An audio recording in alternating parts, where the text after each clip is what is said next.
നസീറിന് ജന്മനാട്ടിൽ സ്മാരകം ഒരുങ്ങുന്നു.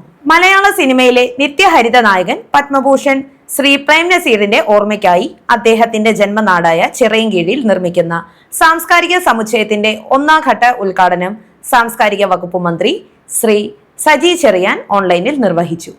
V Sasi MLA ചടങ്ങിൽ അധ്യക്ഷനായിരുന്നു. അടൂർ പ്രകാശ് MP മുഖ്യ അതിഥിയായിരുന്നു.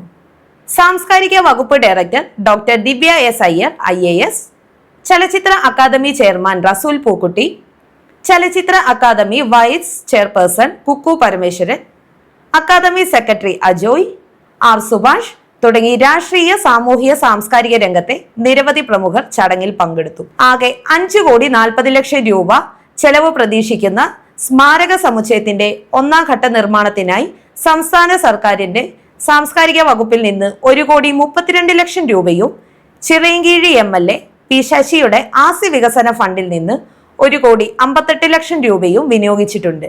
2,50 ലക്ഷം രൂപയുടെ രണ്ടാം ഘട്ട നിർമ്മാണ പ്രവൃത്തികൾ പുരോഗമിക്കുന്നു. മലയാളിക്കും മലയാള സിനിമയ്ക്കും അഭിമാനമായിരുന്ന ശ്രീ പ്രേം നസീർ 1989 ജനുവരി 16 തന്റെ 63-ാം വയസ്സിലാണ് ഈ ലോകത്തോട് വിട പറഞ്ഞത്. അദ്ദേഹം വിടവാങ്ങി 37 വർഷത്തിന് ശേഷമാണ് ജന്മനാടായ ചിറയൻകീഴിൽ സ്മാരകം ഉയരുന്നത്.